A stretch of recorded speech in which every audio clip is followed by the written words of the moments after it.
베트남에서 편하게 살고 싶은데 베트남어는 어렵고 도로는 위험하고 아프면 어디로 가야 할지도 모르겠고 주변에서는 거기 왜 가냐 라는 말만 들리죠. 그래서 오늘은 여러분이 베트남에서 수월하게 적응할 수 있는 필수 팁과 주의할 점을 알려드리겠습니다. 실제 사례를 기반으로 설명해 드릴 테니 오늘도 끝까지 집중해 주세요. 베트남에서 가장 중요한 건 뭐니 해도 언어입니다. 저도 처음에는 어학당에서 6개월 동안 베트남어를 배웠고 그때 익힌 베트남어로 연애, 여행, 사업까지 다 할 수 있게 됐습니다. 하지만 학원에서 배우는 게 부담스럽거나 시간 내기 어려운 분들도 계시죠? 그렇다면 언어 교환을 활용하는 방법을 추천합니다. 하노이에는 외국인을 대상으로 베트남어를 가르치는 대학생 봉사단체가 많습니다. 저도 직접 대학생과 1대1로 2달 동안 언어 교환을 했는데 생각보다 열정적으로 가르쳐줘서 도움이 많이 됐습니다.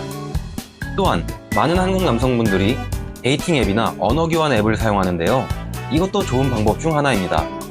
베트남에는 한국 문화와 한국어에 관심 있는 여성들이 많기 때문에 서로 좋은 의도를 가지고 만나면 베트남어 실력도 늘고 더 나아가 친구에서 연인으로 발전할 가능성도 있습니다. 다만 몇 가지 주의할 점이 있는데요. 이 부분은 뒷부분에서 따로 알려드리겠습니다. 솔직히 말해서 베트남 교통법규는 없다고 봐도 무방합니다. 2025년부터 벌금이 강화되면서 상황이 조금 나아지긴 했지만 한국인의 시선에서는 여전히 무법지대처럼 느껴질 정도입니다. 이전 영상에서도 말씀드렸지만 베트남 도로는 보행자를 위한 곳이 아닙니다. 횡단보도에서 녹색불이 들어와도 자동차와 오토바이가 멈추지 않고 그냥 지나가는 경우가 많습니다. 정지선은 의미가 없습니다. 게다가 교통공안의 재량에 따라 법이 적용되는 경우도 많아서 아직도 헬멧 없이 백미러 없이 신호 위반하는 오토바이들이 도로를 가득 채우고 있고 보행자들도 무단횡단을 아무렇지 않게 합니다. 하노이에는 우회전이나 좌회전이 금지된 사거리가 많습니다. 당연히 표지판이 있지만 문제는 나뭇가지나 간판에 가려진 경우가 많다는 겁니다. 공안들은 이런 곳에서 표지판을 못 본 운전자들을 단속하는 것을 노립니다. 심지어 경찰서 근처에서도 공안들이 역주행을 하거나 헬멧을 안 쓰고 다니는 경우도 흔합니다. 그러니 교통법규를 지켜야 한다는 생각보다 내가 조심해야 한다는 마인드가 더 중요합니다. 한 지인이 교통법규를 위반으로 잡히면 20에서 50만 동이면 끝납니다. 하지만 외국인은 100에서 300만 동을 부르는 경우가 많고 길게 실랑이를 해야 50만 동으로 깎아주는 경우가 대부분입니다. 운이 나쁘면 오토바이를 압수당할 수도 있습니다. 2025년 1월부터 벌금이 강화되면서 한동안 단속이 심해지긴 했지만 시간이 지나면서 다시 예전 모습으로 돌아가는 분위기입니다. 여전히 교통사고는 많고 폭주족도 많습니다. 베트남 교통 상황은 쉽게 바뀌지 않습니다. 우리는 외국인이기 때문에 더 신중하게 다녀야 합니다. 도로를 건널 때는 항상 좌우를 확인하고 천천히 걸으며 차량이 멈추길 기다리는 게 안전합니다. 오토바이를 탈 때도 헬멧, 백미러, 기본적인 안전수칙을 지켜야 합니다. 베트남에서의 생활, 편안하고 즐겁게 하기 위해서라도 교통 문제는 특히 더 주의하시길 바랍니다. 베트남에서 생활하면서 가장 걱정되는 부분 중 하나가 아프면 어떡하지 아닐까요? 다행히 베트남에도 약국과 병원이 많습니다. 하지만 한국처럼 전문적인 의료 시스템을 기대하기는 어렵습니다. 실제로 제 지인 중 한 명이 가벼운 감기로 로컬 약국을 방문했는데 처방받은 약을 보니 수면제, 남성 활력제, 각성제, 진통제 이렇게 온갖 강한 약들을 처방받았습니다. 베트남 약은 상당히 강해서 먹고 나면 머리가 어지럽거나 심하게 졸린 경우가 많습니다. 그래서 저도 웬만하면 한국 약국을 이용합니다. 한국 약국은 베트남 로컬 약국보다 약값이 살짝 비싸지만 한국 약사가 직접 조제해주는 약이라 효과가 확실합니다. 한국 약국에서는 3, 4일치 정도씩 판매하는데 베트남 약국에서는 먼저 요청하지 않으면 한 봉지 단위로 대량 판매하는 경우가 많으니 주의하세요. 베트남에도 병원이 많지만 의사들에게 뒷돈이 오간다는 이야기 들어보셨나요?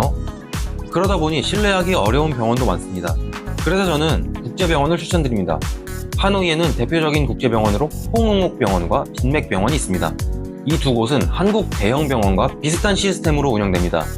특히 언어별로 통역 서비스도 제공되어 외국인들이 이용하기 편리합니다. 하지만 국제병원도 약 처방이 과한 편이니 크게 아픈 게 아니라면 최소한의 약만 처방받는 것이 좋습니다. 베트남에서 미리 여행자 보험에 가입해두는 것을 추천드립니다. 의료비가 생각보다 비싸기 때문에 보험이 있으면 훨씬 부담을 줄일 수 있습니다. 정말 응급 상황이라면 한국 대사관에 도움을 요청하는 것도 방법입니다. 대사관에 대한 불만이 많다는 이야기를 들었지만 제 경험상 베트남에 있는 한국 대사관 직원들은 굉장히 적극적이고 신속하게 도움을 주었습니다. 지금까지는 알아두면 좋은 필수 정보들을 알려드렸고 이보다 더 중요한 주의해야 할 점을 알려드리겠습니다. 데이팅 어플을 사용할 때 정말 조심해야 할 부분이 많습니다. 베트남은 한국뿐만 아니라 일본, 중국, 서양에서도 유흥 여행을 많이 오는 곳이기 때문에 자연스럽게 밤일을 하는 직업 여성들이 다양하게 존재합니다. 이들은 데이팅 어플을 이용해 외국인 여행객을 주로 노리는데요. 몇 가지 대표적인 사례를 알려드릴 테니 꼭 기억해두세요. 이 유형은 고급 술집이나 클럽에서 만나자고 제안하고 술과 음식을 잔뜩 시킵니다. 계산할 때 자신은 돈이 없다면 자연스럽게 남자가 전부 부담하게 하죠. 이들은 보통 술집이나 클럽에서 MD, 영업직원으로 일하고 있습니다. 즉 자신이 초대한 남성이 계산하면 8에서 10%를 현금으로 돌려받는 구조죠. 막상 자리에 가보면 대화에는 관심이 없고 핸드폰만 만지작거리면서 다른 남성들을 유인할 계획을 하는 경우가 많습니다. 위의 사례는 영업직원으로 일하는 경우라면 이번에는 단순히 공짜 술과 음식을 얻어먹는 여성들입니다. 낮에는 다른 일을 하면서 저녁에는 길거리 술집에서 공짜 밥, 술, 담배 등을 얻어먹습니다. 남자가 돈을 다 내주고 만만하게 보이면 지속적으로 연락해서 돈까지 뜯어내려 하고요. 이들은 처음엔 부담없이 친근하게 다가오지만 시간이 지나면 돈을 빌려달라고 하거나 지속적으로 돈을 요구하는 경우가 많습니다. 이 유형이 가장 위험합니다. 특히 미혼모인 경우가 많으며 아이가 있다는 사실을 숨기고 접근합니다. 처음엔 밝고 순수한 척 다가오고 결혼에 굉장히 집착을 하죠. 그 이유는 집이나 자동차를 자기 명의로 구매하기 위함입니다. 그리고 결혼도 하기 전에 임신을 원한다는 이야기를 하죠. 이들은 나이가 30세 전후인 경우가 많습니다. 젊을 때 하던 생활을 계속 이어갈 수 없기 때문에 마지막으로 어떻게든 외국인과 결혼해 안정적인 삶을 살려고 합니다. 특히 한국 남성들이 많이 당하는 경우인데 정신 차리지 않으면 인생이 한 방에 망가질 수도 있습니다. 이런 유형의 여성들은 정말 또 조심해야 합니다. 한국에서는 보수적인 분위기라 그런지 몰라도 베트남에서는 젊고 예쁜 여성들이 먼저 다가오며 뎁짜이라고 말하니 정신을 못 차리는 한국 남성들이 많습니다. 하지만 현실은 다릅니다.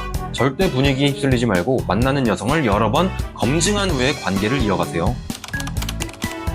하노이의 로컬 스튜디오는 화재가 발생하면 매우 위험합니다. 이유는 다음과 같은데요. 건물 입구가 좁고 비상구가 없습니다. 건물 구조 자체가 탈출이 어려운 형태이고요. 따라서 매년 하노이에서 큰 화재 사고가 자주 발생합니다. 화재 원인은 집에서 향을 피우거나 요리하다가 발생하는데요. 또 전기 오토바이의 오래된 충전기 결함으로 발생하는 게 일반적입니다. 이런 문제는 개인이 예방하기 어렵습니다. 따라서 화재가 발생해도 탈출할 수 있는 구조의 스튜디오를 선택하는 것이 최선의 방법입니다. 거주할 집을 선택할 때 비상구가 있는지 확인하고 창문이 충분히 넓고 탈출 가능한 구조인지 체크해야 합니다. 주차장에서 충전 중인 누군가의 전기 오토바이가 이상한 조짐을 보이면 곧바로 관리인에게 보고해야 합니다. 또 베트남은 소매치기가 굉장히 많은 나라입니다. 특히 사람이 많이 모이는 곳이라면 소매치기가 무조건 있다고 보면 됩니다.